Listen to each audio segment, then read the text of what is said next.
Yeah, go Wait, on. there's one thing I want to ask Raz about. So Raz actually helped me a lot with my LPL prep, and he mentioned that Oh, he's to RNG. blame for all of your opinions, right? Okay, so Uh-oh. He's Uh-oh. to credit What for do all I the have good to answer opinion. for? right, He's okay. to I'm just credit gonna for all the good say, things. Loco did actually. Didn't you pick Fnatic to beat FPX Loco? Yeah, I did. You But should listen to Raz more. He actually Yeah. knows what he's fucking talking about. Exactly. How dare you credit him? And then half the games you just picked against him. What are you talking about? What's going on here? What's happening here? Anyways, he told me about how bot-sided RNG would be in critical moments, and RNG did exactly that. Yeah, he was right. In their group Absolutely. in their group with SKT and Fnatic.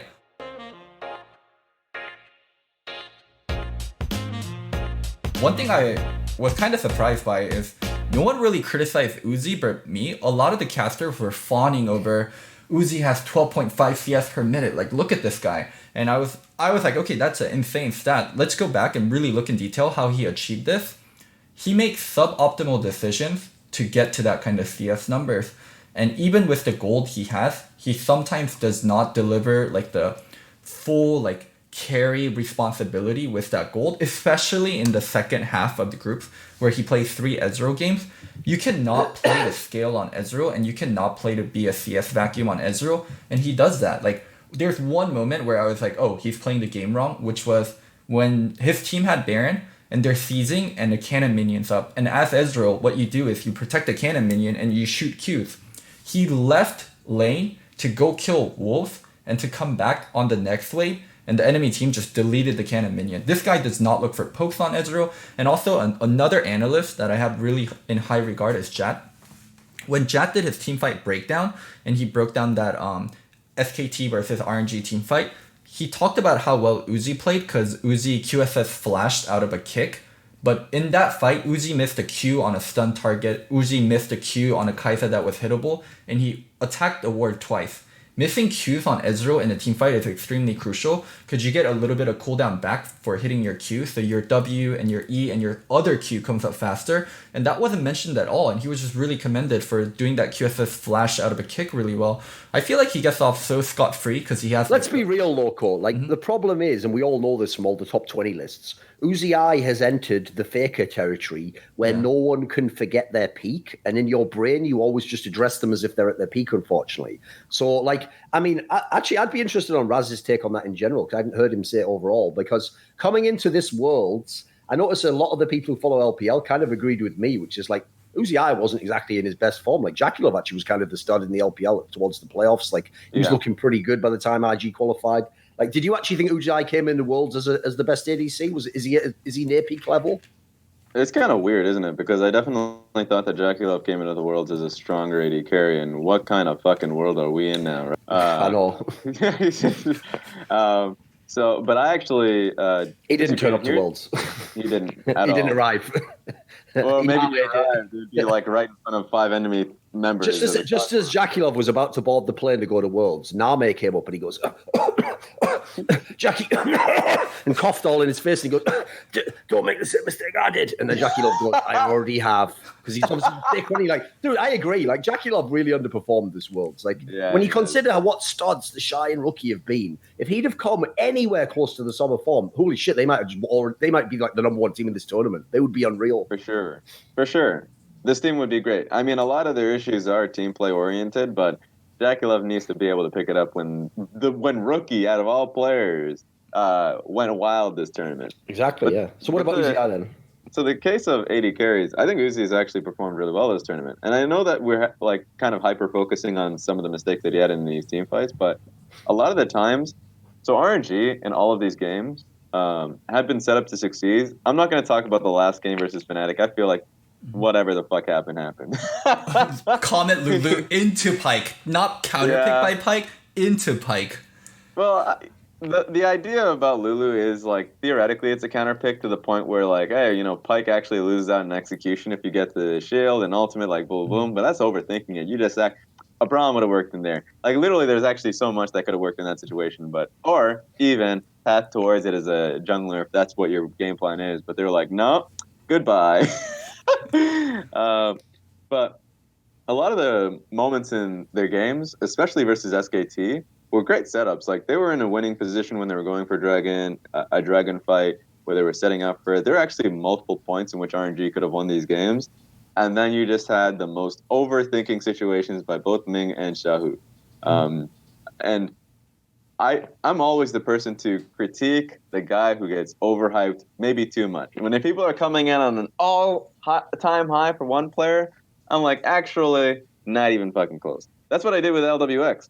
When LWX people came in with like top 3 AD carries in the LPL, I was like, actually, he wasn't in my top 5 AD carries for LPL. But Uzi was top 2. He was still pretty damn good. And then he came to this tournament, and I thought he was actually pretty damn excellent. Sure, the team still played through bot side, but he was actually doing quite well under those circumstances. And actually hoarding CS as an Ezreal to get your 2 to 3 items, or at least your mid game a lot 2 faster. items is fine, but beyond 2 is bad. Beyond 2 is bad, and he does that. I agree. But the idea was they actually had a pretty overpowered mid game, which is great. But they would consistently, as a team, misplay those situations.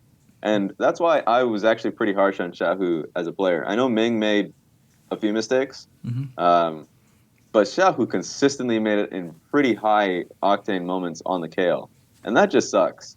And that's what actually would have gotten them out of this group if Xiaohu... I'm not saying Xiaohu overperforming. I'm not saying Xiaohu should be the carry. I'm saying playing the regular way you've played throughout the split. That's all I'm asking for. And so I know I'm kind of pinning blame on someone else, but I actually thought that Uzi played remarkably well. In fact, for 80 carries in the tournament, I thought he played the best of all those 80 carries. Oh my god, really? Yeah. Dude, he's a CS black hole. Yeah. Loco, think about this, though. The problem is, like, in this tournament, the best players aren't the ADCs, mate. They're not the guys carrying all the games, are they? Like, dude, even Viper went absolutely off in that series against fucking... Damwon, and he could IG, and he could barely do anything. Like, he was going absolutely off, and he couldn't do anything. Like, in this tournament, like, I know what Raz means. It's like, even if everyone played perfect at ADC, no one's going to be the best player in the tournament, mate. Okay, it's not going to happen in this world. The 280 carries that are right now pushing it, and the series we're going to be talking about soon enough is going to really decide who's like the best 80 carry of the tournament. Is Perks. SKT versus G2. Yeah, Perks has been fucking wild. He's actually just been playing really perfectly.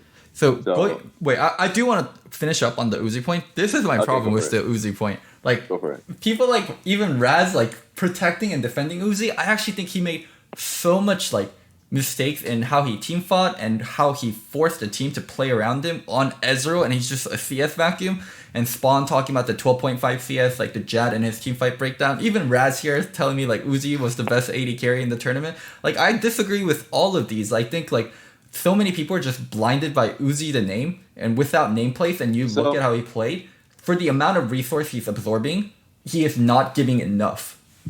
So here's the caveat that I'll throw in, because the conversation around this, because of how he just got booted so early on in the tournament, if I gave you basically the games that we're throwing as just the group stage games, we're having issues with how G2 plays through bot lane. In fact, there are quite a few games where Perks and Mickey X actually like trolled the lane and didn't have good games. And that was actually fair on that one. That's why I actually value consistency throughout the entire group stage on that matter. But then the issue is that G2 got out of groups, had their best of 5, and really styled and had that opportunity.